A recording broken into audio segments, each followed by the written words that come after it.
Good morning, Dual Coast fans. Hope everybody's doing well this morning. Joined by very special guest Jeff Forrester on Dual Coast Podcast this morning. Jeff, how you doing? Thank you so much. I'm doing great. I'm doing great. Good to see both of y'all. Oh, very good to see you too. Thank you so much for being here. Russ, how are we Awesome, doing over man. there? Hey, up at it. Let's go, man. It is great to have Jeff with us in the house today. Jeff is down in Orlando. Jeff, you and I go back a little over a year. He's done this podcast thing once or twice in his lifetime, but actually, he's got his own podcast called Pathways to Greatness. He is an author of a book called Unleashed Potential. And he is a coach, he's a trainer, he is a father, he is a husband, he travels, he does it all, man. And I just love, I was able to be on Jeff's podcast last year, and it was a great time. Jeff and I stay in contact regularly. Yeah, we follow each other. It's just good. We had great chemistry from the very get-go. And I am so grateful that you are with us here at Dual Coast today. So tell everybody how you're doing. Yeah, man, I'm doing great. Now, Russ, if I remember correctly, my podcast episode was the first podcast episode that you had ever recorded. Correct. Is that correct? Look at that. Correct. I started everything. I'll take credit. I can't take credit for much, but I'll take credit for that. You got it all, baby. Always remember your first. Yes, that was amazing. You know, the thing about it is like Jeff is very thought out. You know, he's very detailed. His questions, very intriguing questions. You know, getting down to the core of yourself. And I know that today, Jeff, that you're going to provide our listeners with some great nuggets, some great information, educate people, inspire people, whatever they need in their life at that moment. And we're excited, man. We're about 9 months into this thing. Yeah. And we're so excited to have you here today. And, you know, let's dive into a little bit about, you know, your life. Let's talk about your lifestyle. Let's talk about what you do as a coach, a trainer, and what you do with your podcast. So just give us a little quick rundown of what you do with Pathways to Greatness and how you live out unleashed potential. Yeah, loaded question, baby. The but floor I thought these were yours. quick fire. I was going to have to write another book. Yours. Yeah. Well, you know, thanks guys for having me on. I'm honored that you asked, and I know that you've had a lot of great guests on here, so I feel privileged to be amongst all of them. So as you know, you had shared, my name is Jeff Forrester. I live in Orlando, Florida with my wife, Tammy, of 19 years. Congrats. So that's probably my biggest endurance event. You know, if anybody tells you marriage is easy, but she's an absolute wonder. I couldn't be where I'm at today without her.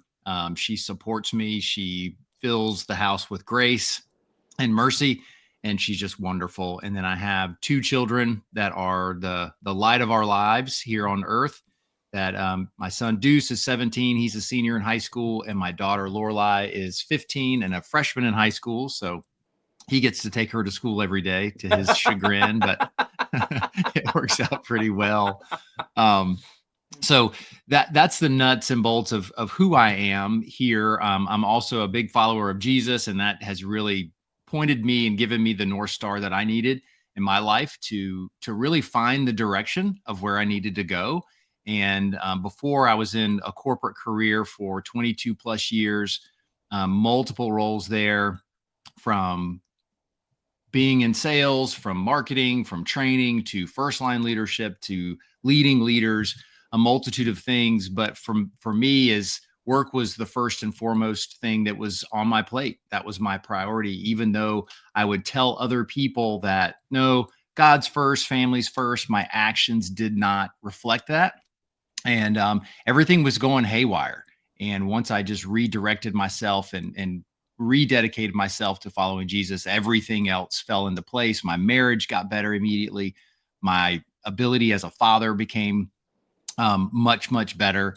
And then ultimately found the space that I'm in now. So I've enjoyed coaching and developing people throughout my whole life. I feel like that's been a gift that I was given because I care. You talked about the questions that I would ask on my podcast. I don't prepare any questions.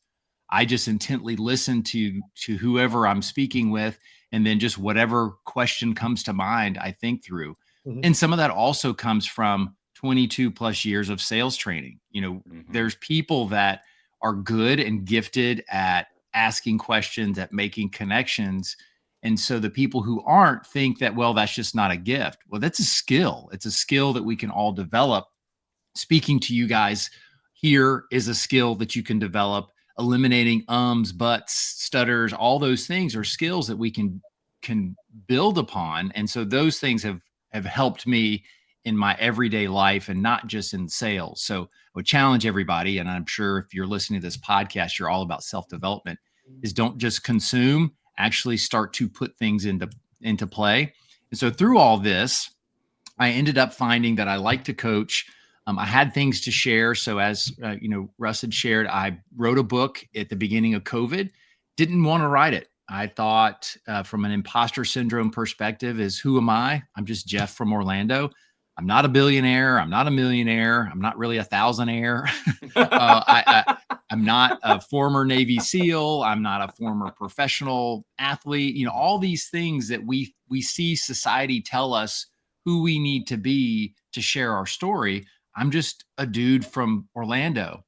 And when I started working with a writing coach, he really planted the seed of, there's more Jeffs from Orlando than there are Navy SEALs, former professional athletes, billionaires, and who could relate more to the average person than an average person. And none of us are average.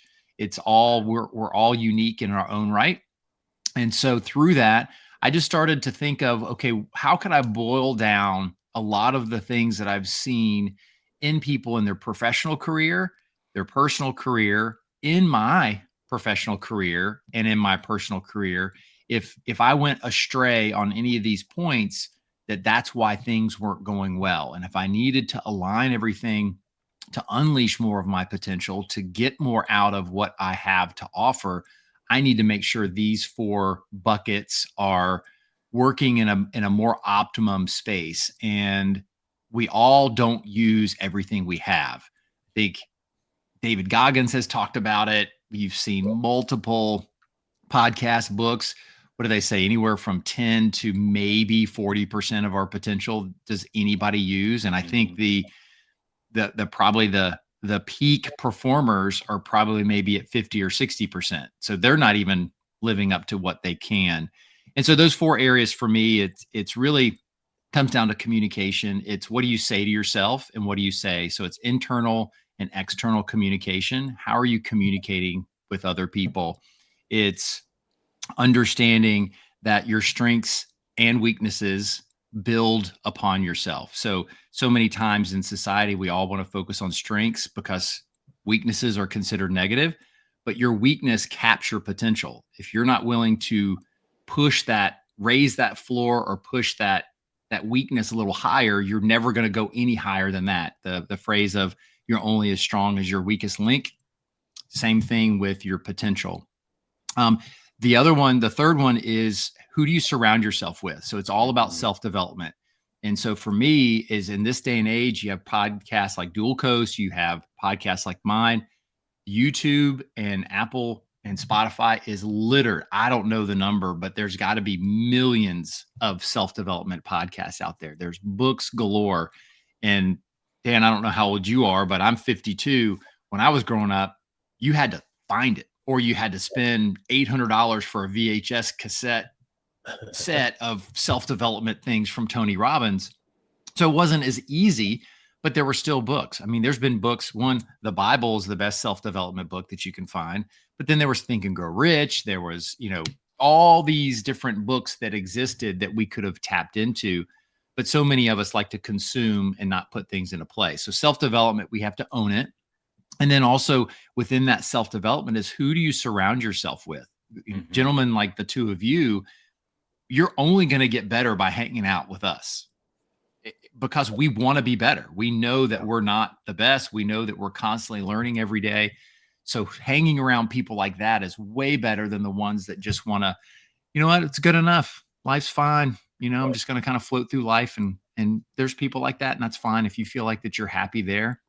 I have a desire and a hunger to want to be better because I know everybody around me needs me to be better. The world needs me to constantly be striving to improve because I'll never be the best ever.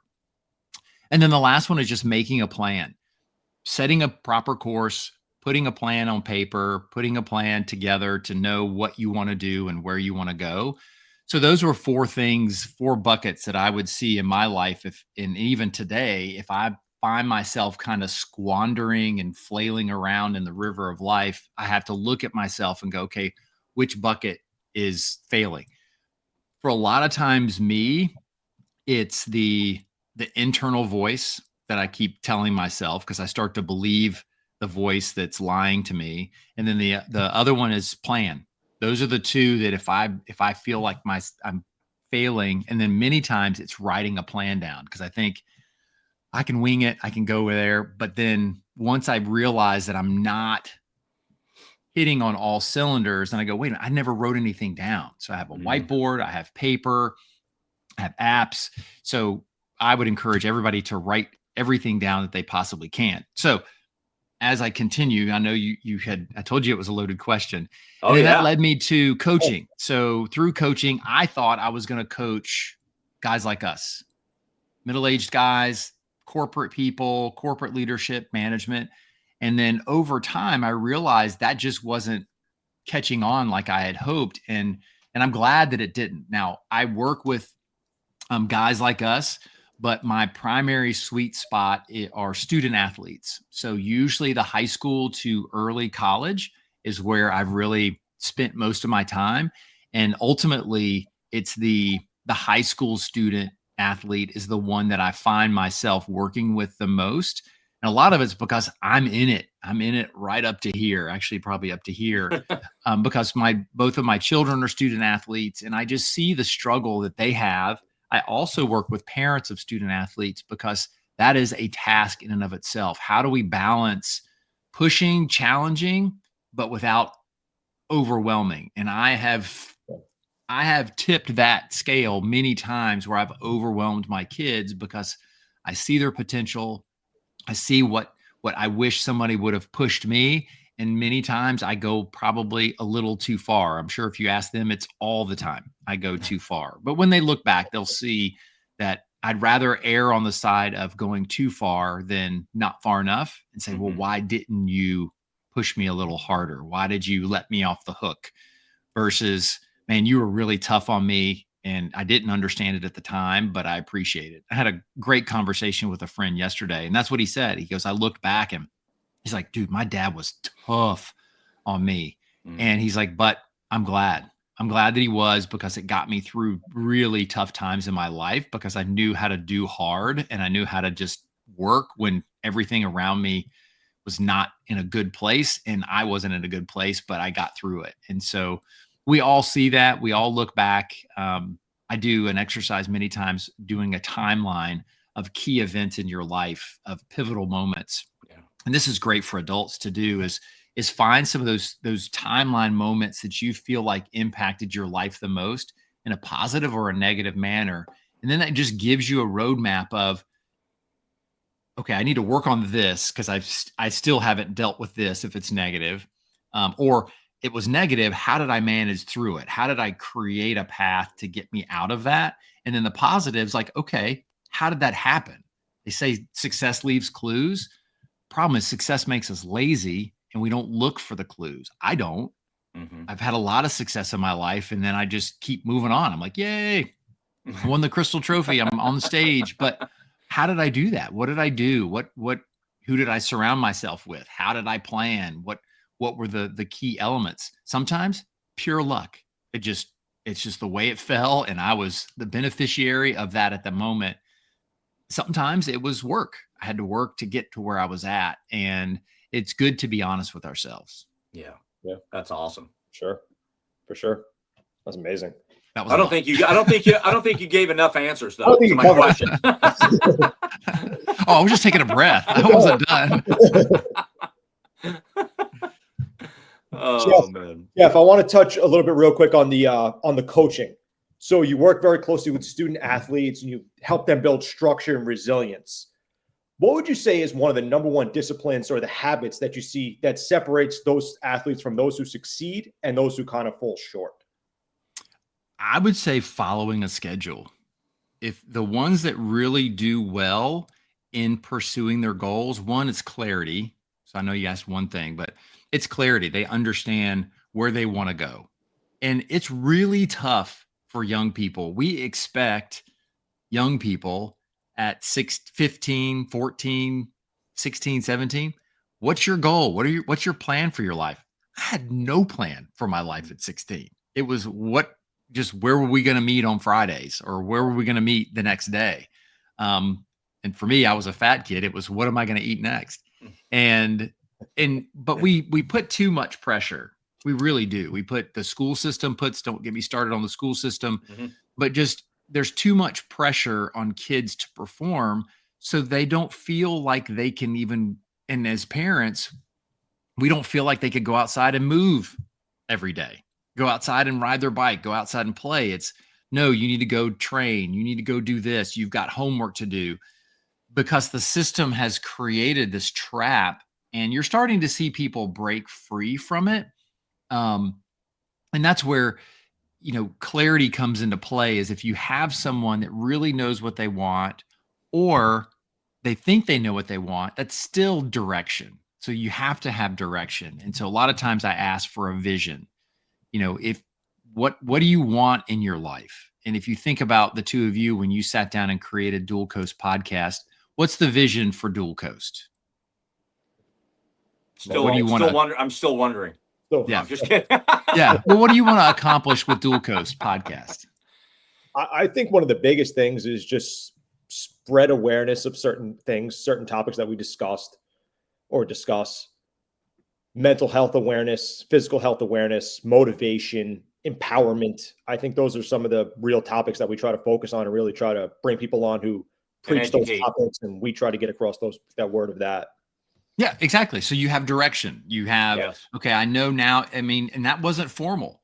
You can wing it, write it down on a piece of paper. And so if you have a young person that doesn't know, say, okay, well, envision your perfect life at 35. What does that look like? And make them get as detailed as possible. Write down, what do they want their house to look like? How many cars do they want to have? How many trips a year do they want to take? And then reverse engineer backwards. If you're an adult, do the same thing. If you're like, you know what? I don't know what I want. I'm in this dead end job. I don't understand. Well, you're focusing on the negative. But once my great grandmother always called them air castles. Create air castles and identify what does that look like, and then work towards it.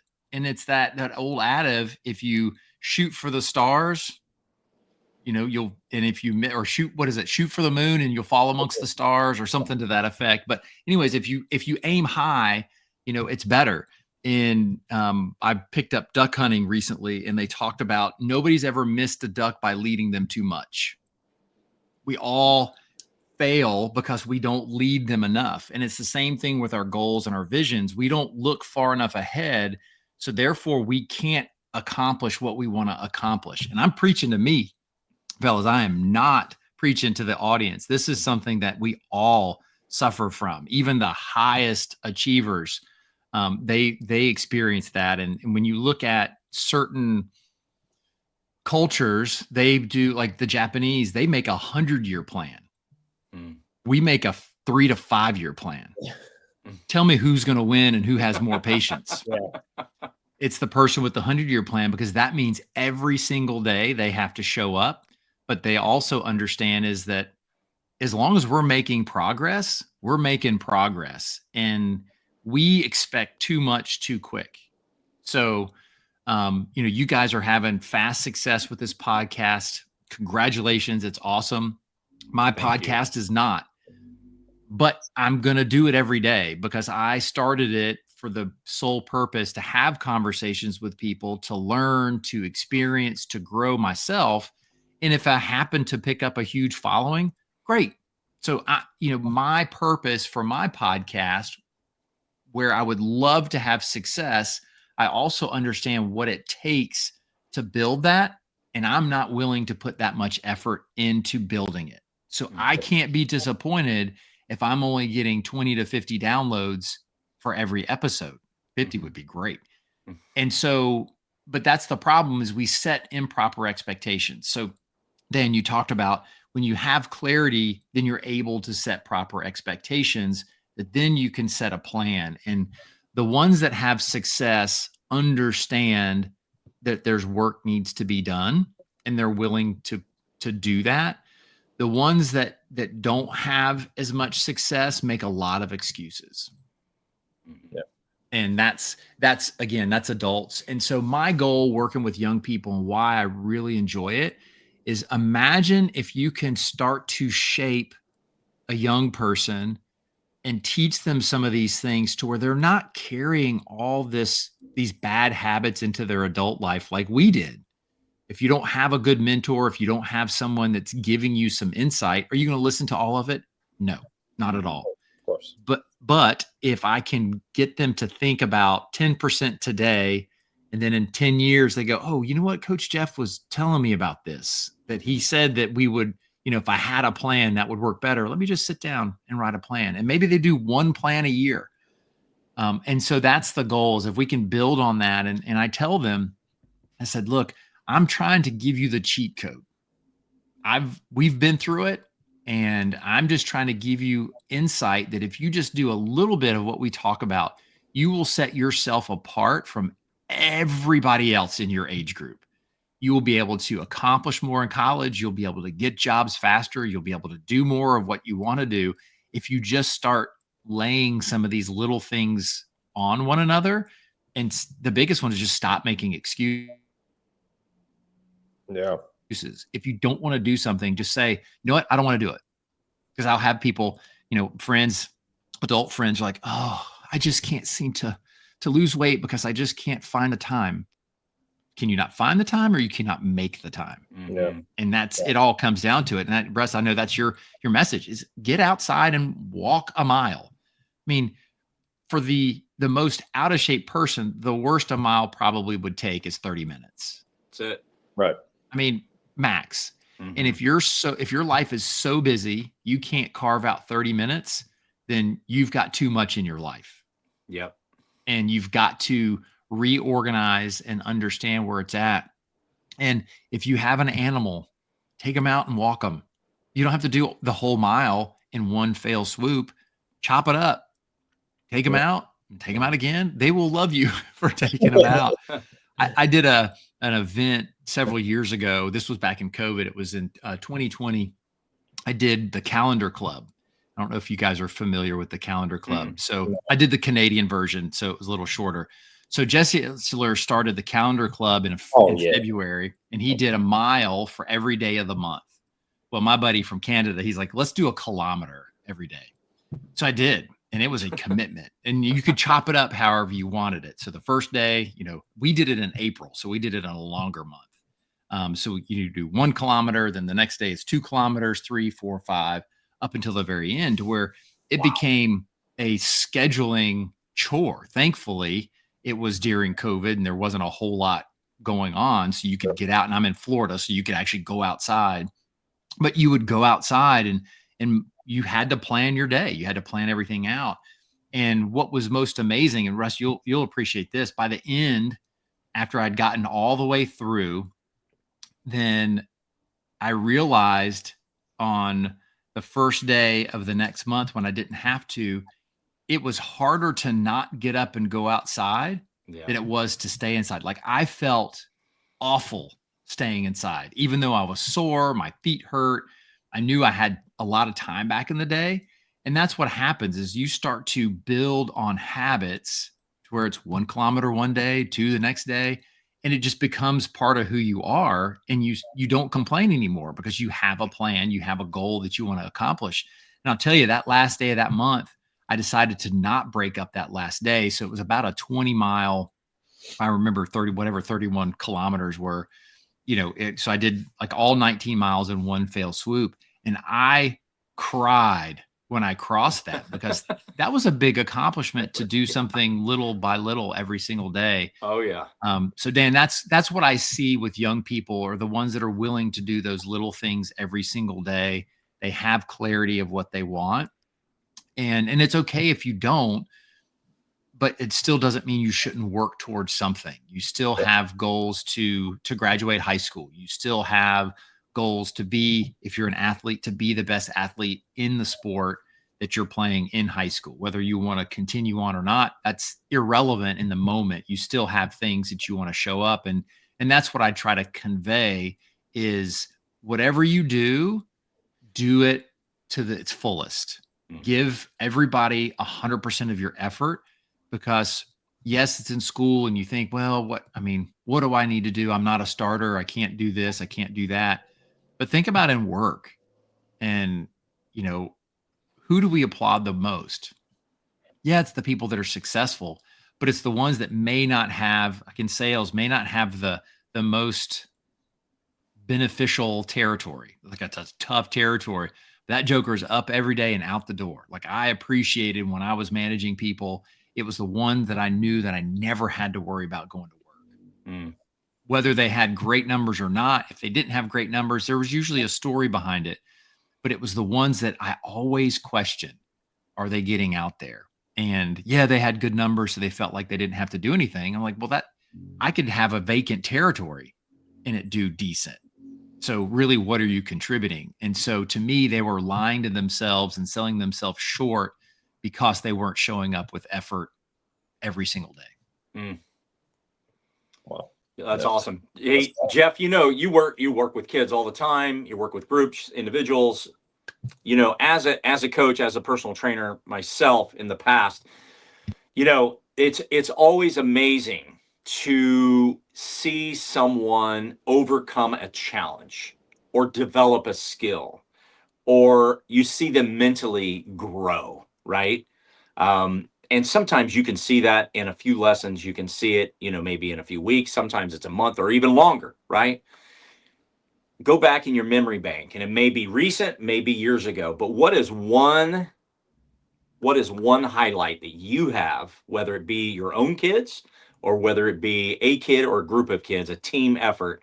What is one of the highlights that you can recall bringing such joy to the coaching and seeing their reflection on this and going, we did it?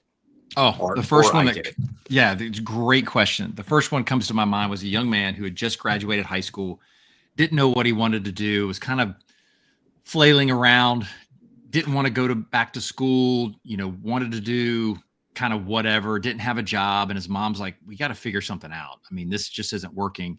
And what was great was he didn't like where he was at either. He just didn't know how to get out of his own way. And as most of us, we don't listen to our parents.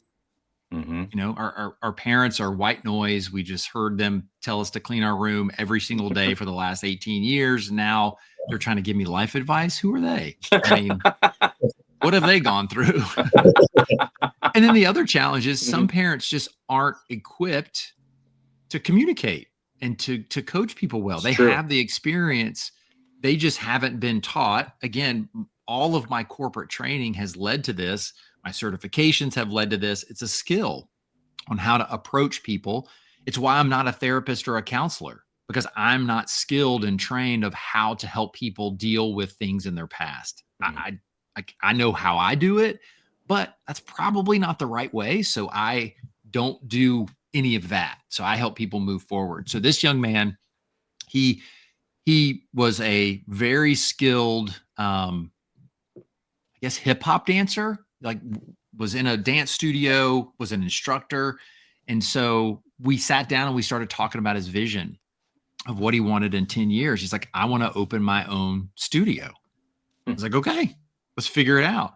And so over the course of 12 weeks, we started working on what does he need to be a successful business owner, and started laying everything out and just would have conversations. And it was just me asking questions, having him write it down, say, okay, well, you want to open one in 10 years. What do you think you need to know about?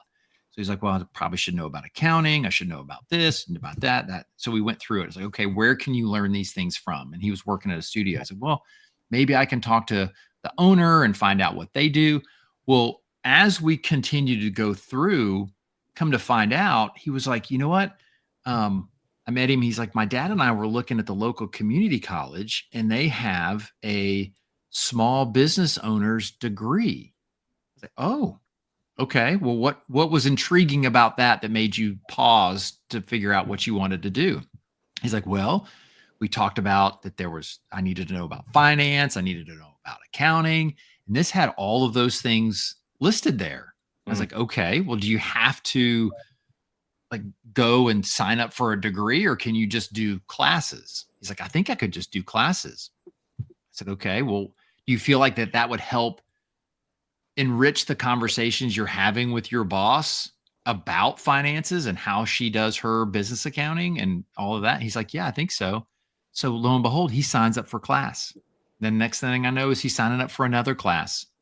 And then we're having these conversations. And then I'm like, okay, well, what were some of your challenges in high school of getting everything done? It was time management. He was terrible at time management. He would talk about going to Disney and standing in line with his friends, doing homework because it was due the next day. And so he was having to do homework on his phone. And so we started planning out, if he just did a little bit every day, then he would have these moments, because he loved to watch football with his dad or racing on Sunday. And so the first moment for us that really just resonates, as he came in, he's like, I got a text. And he's like, I got to sit on the couch and watch racing and didn't have to worry about any assignments that were due because I already had everything done.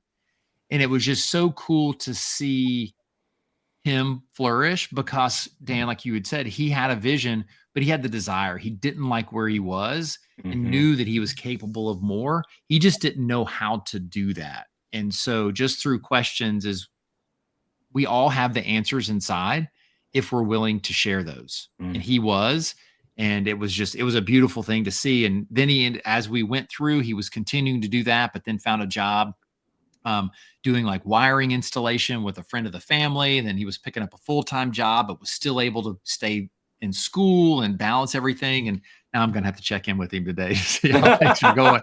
But it was reminder. Yeah, it was so cool to see him do it, because as a coach, and you can probably relate, is that it's not me, and it's really not even the person. It's the relationship in the middle is where coaching is so special. It's me meeting him where he's at, him wanting to join me, and then working together for him to accomplish the things that he wants to accomplish. Because ultimately, we can share as much information as we want, but if the other person isn't willing to receive it and then do something about it, then it just makes us feel good that we're getting to share information, and it makes them feel good because, oh, well, what Jeff said was awesome, or what Dan and Russ said, that was an amazing episode. And then off they go doing the same thing that they've always done. So I always like to challenge people. It's just to think of one thing today that you need to do that you didn't do yesterday and make it super small. I don't know why I always say super, but just make it small, because if you do something that's small, then you have a win and you can start stacking those wins. Yeah. And Ed Milet said it best in one of his episodes. I can't remember the exact one, but he's like, you have to get used to keeping promises you make to yourself. And so many times we're the ones that we break promises that we make to ourselves, but then we're completely aghast when, if you promise me something and you don't deliver, I'm furious with you. But I give myself a break all the time. Like, whatever. I just didn't feel like it today. I'll do it tomorrow. But no, I said I would do that today. Why am I not doing that today? Yeah, definitely. Two-way street. Yeah, for sure. Two-way street. Yeah, 100%. I feel like that's interesting with coaching too, because it is a two-way street, because the student athlete or whoever you are coaching has to bring something to the table that you kind of said, or, show some sort of progress to you in order to kind of keep succeeding. And I kind of wish I had somebody like you, Jeff, in my life when I was like, 17, 18 years old, because I always had that desire, but I never knew what to do with it or where to take it or how to go or the structure to it. You always say, okay, I want to be successful. I want to do this. I want to do that. How do you do it? Where do you go with it? How do you question it? And then you sit there and you go, okay, I'm still kind of spinning my wheels a little bit because I don't have answers really. How do I get the answers? And like somebody like you is great for that. Amazing. Yeah, me too. And that's why, everybody says that you find what you needed. So you help the person who you once were. Is that I 100% needed me. Now, I don't know if I would have listened to me fully, Yeah. but I feel like that if I would have been asked some tough questions to be able to have an answer, like you said, is like, well, what do you want to do? Well, I want to be successful in this. Okay. So what are you willing to sacrifice to get that? What are you willing to do? Because I can think of a situation. I wanted to be like most people in the mid to late 90s. Everybody wanted to be an ESPN correspondent. Like that was it. That was the dream. I want to be on Sports Center. And so I wanted to be, yeah, exactly. I wanted to be a sports information director. So I went to school at University of Florida, and I thought that would just be awesome to do that. Well, I was given the opportunity to get an internship, but I would have had to work for free. Yeah. And I was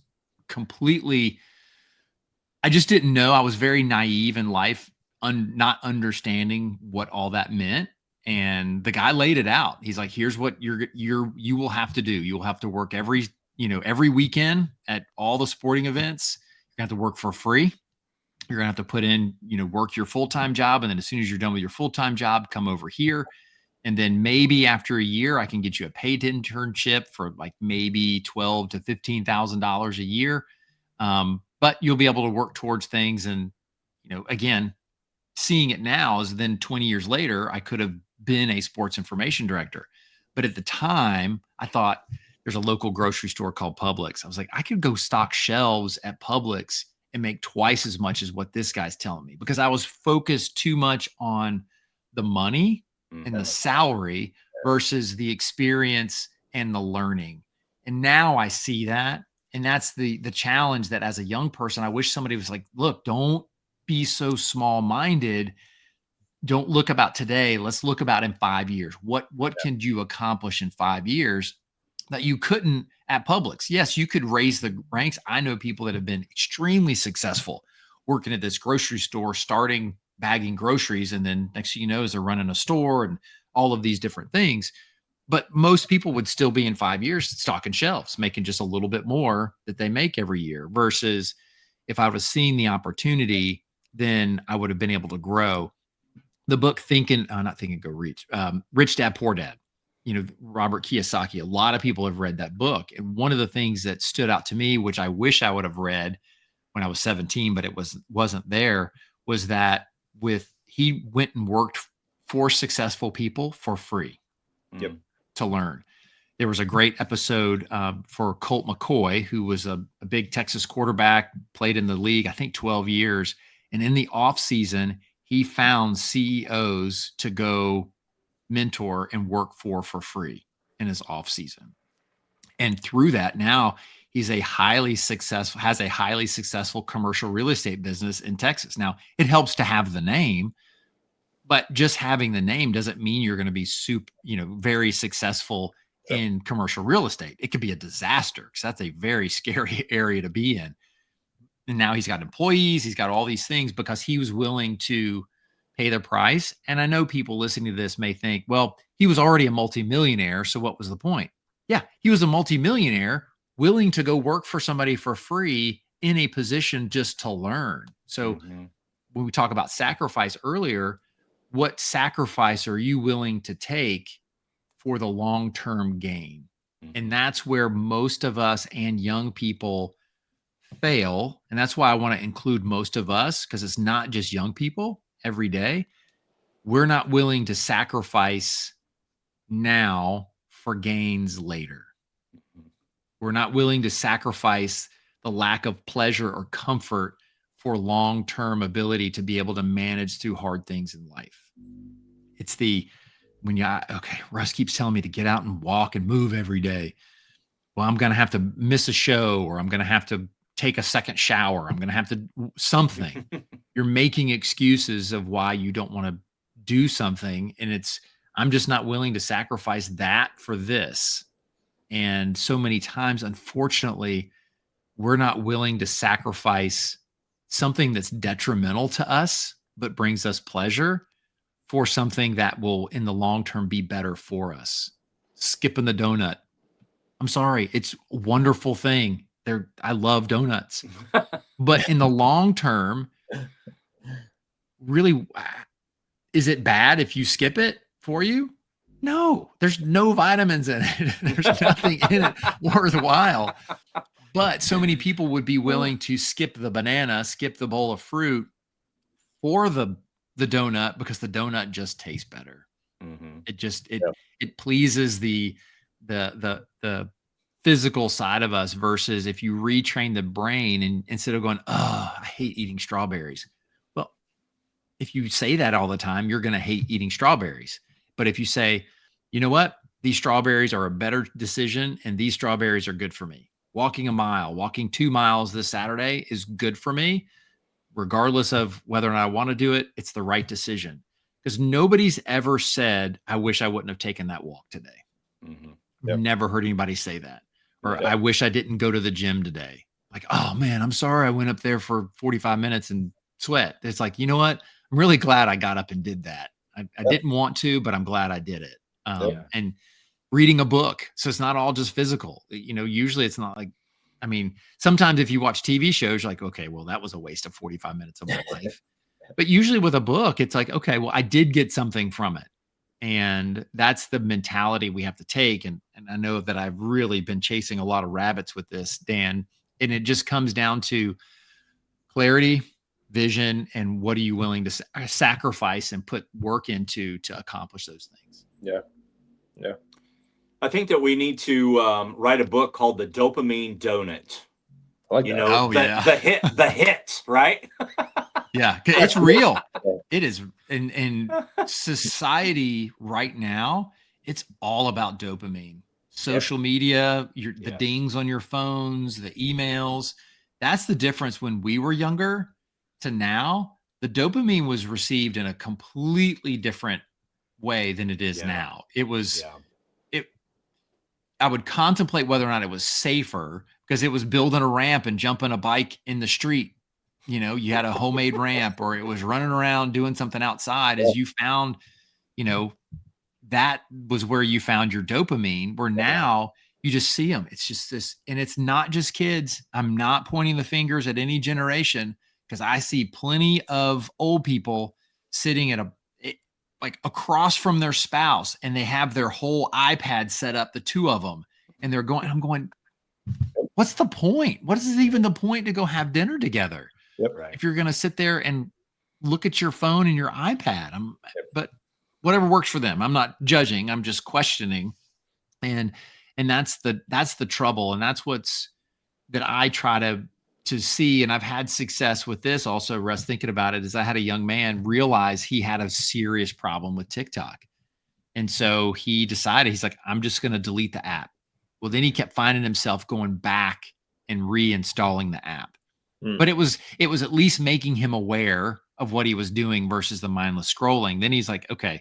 I go, well, that's not working because you keep deleting it and reinstalling, deleting and reinstalling it. So then he set because on your iPhone, you can set app limits.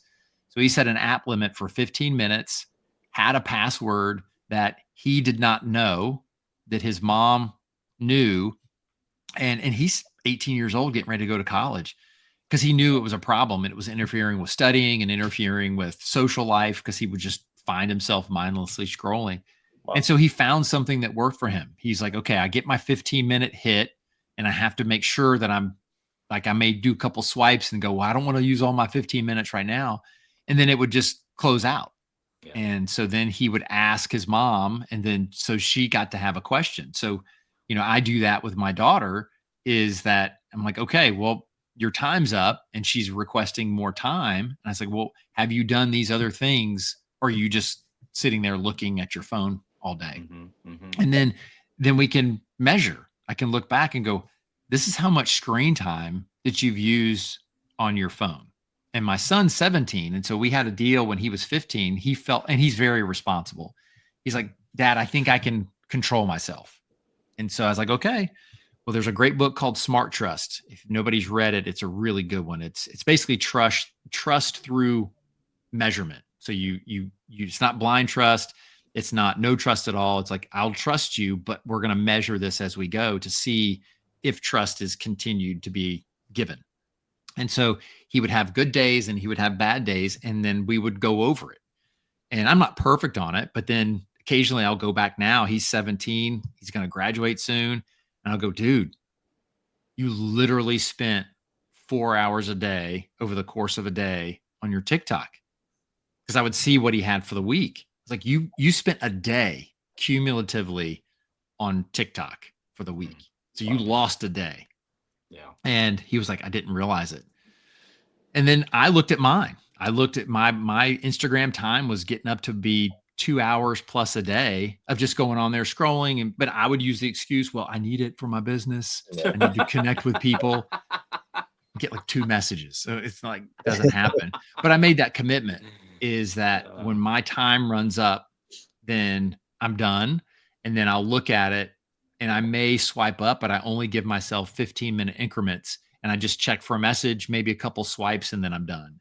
Because I realized it was consuming too much of me. And I was looking for that dopamine donut of, I want to find this, there's some funny stuff that's there, but I was missing so much of just the things around me.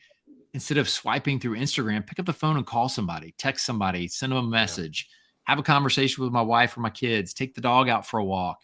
And I know we use our phones for safety now.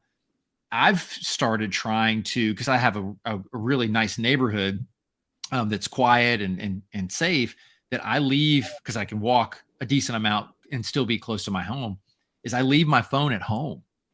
And I'm telling you, not having that frequency in your pocket, it feels amazing. But I do understand that it's good to nowadays to have a phone to be safe, but maybe put it on airplane mode, maybe turn it off. So you have it if you need it, but just detach from the donut and allow yourself just to look at how many crickets you saw, how many ants. I'm in Florida, so there's ants everywhere.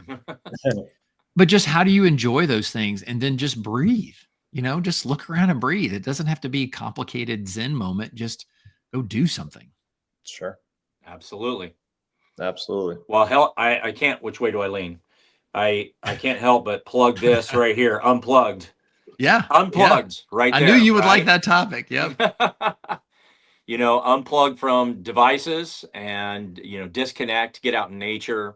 I remember Jeff, you hitting me up after the podcast with me as your guest.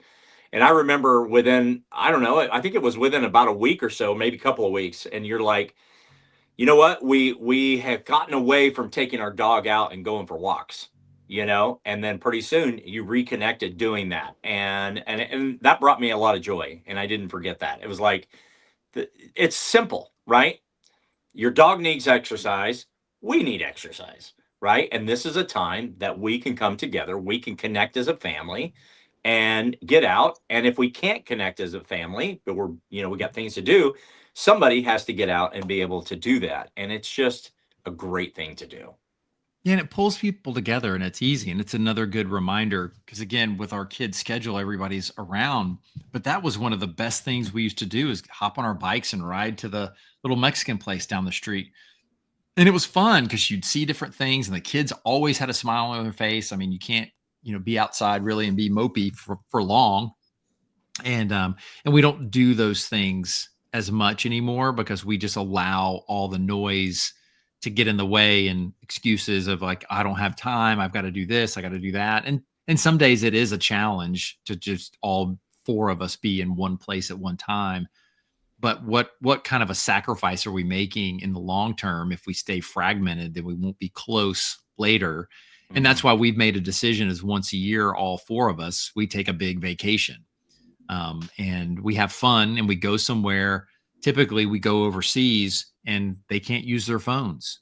They can only use them when we're at the hotel. And so it's wonderful. because I mean, one, they struggle. the detox is real the first several days. It is rough. But you get so accustomed to that when you don't get those pings and dings and the ability to just be distracted and you have to face everything around you. It's tough when you can't escape. Yeah. Oh, that's so funny. Absolutely. Jeff, we will probably close out with this question, but I think this will be interesting to ask you. So we always close out the show with a quote, and that quote is, "Progress is not about perfection, but about progress." Wellness. I'm sorry. Wellness is not about perfection, but about progress. And you kind of touched on it a little bit earlier in the podcast, saying that you have to get out there and take each step day by day by day. What does that quote mean to you? Well, I like them both. And the reason why is so many people expect progress without progress. Like, it's action. You have to take action. You have to move forward. The same thing with wellness. You have to find something, just like what we talked about. Increase your water. Make a gamify things. And so we have to constantly move forward and not have the improper expectation of, well, I can not do anything, but expect a different result. That's insanity. It's doing the same thing over and over, but expecting a different result. So what do I need to do today to move forward? What do I need to do today? If you're, in your 50s, like I said, as I'm 52, I don't want to be a stove up old person. I don't want to be miserable trying to get up out of my chair. I don't want to be miserable trying to walk upstairs. I don't want to be miserable, once I have grandkids in a long time. I'm not wanting grandkids anytime soon. But like Russ had said, is I want to be able to move with people. That's today. That's not starting when I'm 70. It's starting today. And wellness is about progress. It's about just stacking wins every single day. And it's just walking the dog. It's getting out moving. It's doing some strength exercises. It's making sure that my mind's right and my heart's right. Because if these aren't right, most people don't move, aren't well, if they're not doing the work on their mental health, on their spiritual health, on their emotional health. And one of the ways to get started with that is moving. It's science. If you move, you will help your mental health. Yes. You will help your emotional health and your spiritual health if you are moving, if you are sweating, if you're doing something hard. Whereas I know that you're in landscaping and you have a successful landscaping business. For the average person, just get out and pull weeds. That's it. Yep. I mean, there's a lot of people that physically cannot pull weeds, and that's a shame because it's not difficult. But there's injuries, and I do understand it. But also, you're outside, you're able to just think, and it's a non-thinking activity that you can just go do. And so there's so many things that I mean, I could talk for another hour about that quote, Dan, and it's such a good one. And it just comes down to just making small actions every single day to be the best person you want to be, mentally, physically, spiritually, emotionally, or it's just critical. And it's stacking the small wins every day. Yeah. Awesome. That's awesome. My just a real quick comment about pulling weeds. My mom is 87. She's got 3.5 acres. She works on that 3.5 acres pretty much 7 days a week. She rarely takes a day off. She's out there watering, she's out there raking, moving her body, using the clippers. There is, science, as you said, especially for the elderly, to do gardening, because you don't have to do a lot of thinking, but you're moving your body in different ways. You're using your hands, you're using your arms, you're raking, you're bending over. But, a lot of people just can't do that, and that's kind of a shame. And not everybody has property in which they could do that. So you got to find different means, right? Volunteer. There's plenty of people, that there's elderly people that would love to have a clean flower bed, but they just physically aren't capable of doing it. And think about your mom at 87. She'd probably work a 30-year-old into the dirt. Absolutely. If she's like, come work with me one day, she would work them into the dirt. Absolutely. And it's a She shame can on the 30 outlast person. anybody. Exactly. And Yeah. it's because she's been consistent over the course of her life. And Yeah. she does. My mom's the same way. She's 70. She'll be 70. Oh, goodness. I got to do math real quick. 75, 77, 77. And she's the same way. And she will run circles around most people. Yeah. Yep. You got to move every day. Gotta move. 365. Gotta move. Start today. Oh, man. Hey, Jeff, where can people find you? Yeah, Jeff, where can people find you? Yeah, the easiest place to find me is on Instagram, and it's Jeff, the number 4 Esther. So my name is Jeff Forrester. So it's Jeff Forrester. And then I also have a website. It's conqueritconsulting.com. But again, Instagram is the easiest place to find me. I've got all the links in my link tree.